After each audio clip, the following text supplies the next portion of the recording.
Imagine living alone in an apartment that feels too quiet. But one night, you start hearing noises.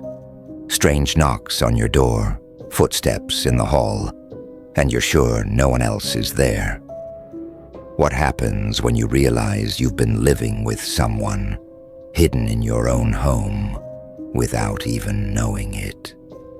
At 22 years old, I thought I had everything figured out. A little apartment in my parents' house, away from the chaos of family. But that comfort came at a terrifying cost. At first, everything seemed normal.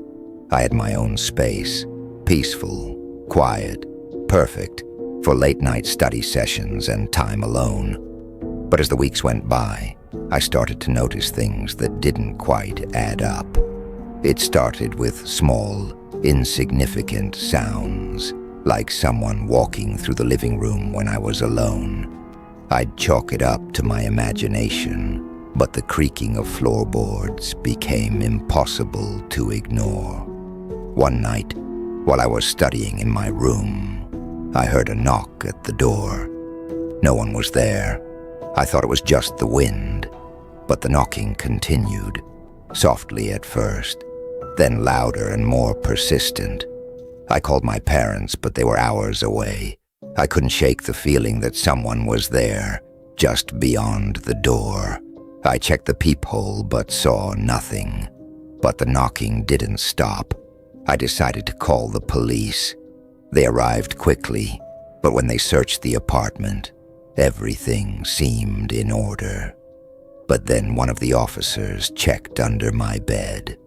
That's when he found him. A man. He'd been hiding there for who knows how long. He had been living in the apartment, unnoticed, moving around in the dead of night. It still haunts me, how he was so close, so hidden, and I had no idea.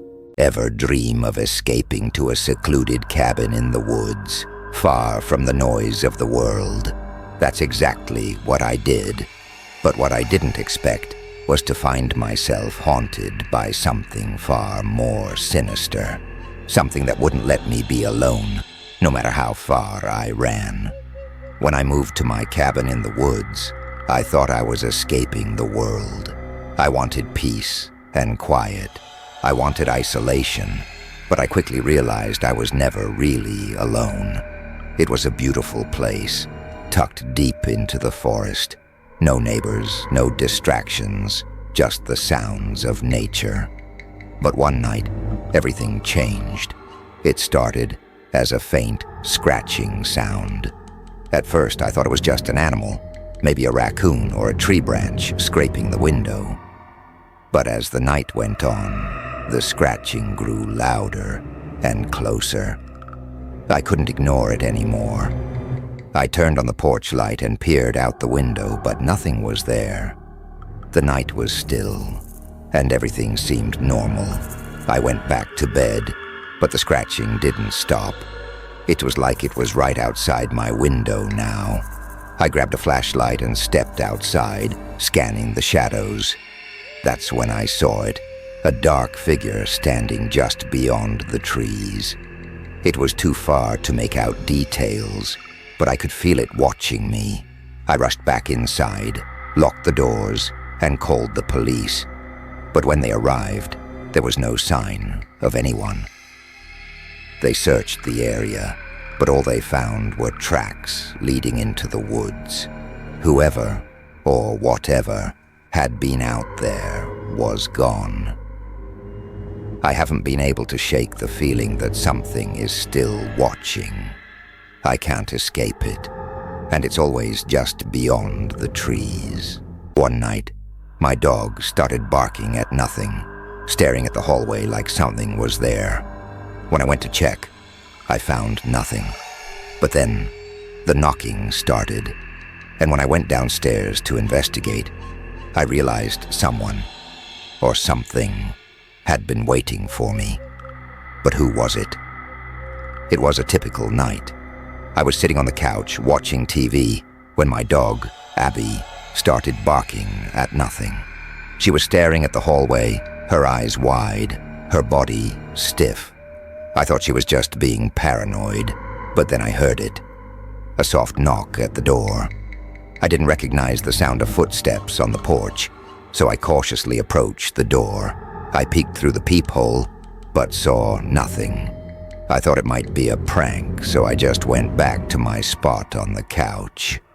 But then I heard the knock again, and this time, I was sure something wasn't right. I grabbed my phone and called my parents, but they weren't home. I quickly checked all the windows, but everything seemed normal. Suddenly, I heard the basement door creaking open. I froze. My heart raced. Nobody was supposed to be in the basement. I grabbed a flashlight and headed down. But when I reached the door, it was locked. There was no one there. I decided to investigate further. I stepped into the basement, and the door slammed shut behind me. I turned, but the room was empty, or so I thought. That's when I saw a shadow move across the wall. I quickly ran upstairs and checked the doors again. There was a figure at the window. It was my uncle. He'd been acting strange lately, and I had no idea what he was doing at our house, especially at night. The next morning, I found out he'd been trying to get inside for hours. I'll never forget the look in his eyes. Something was off, and I don't think I'll ever feel safe at home again.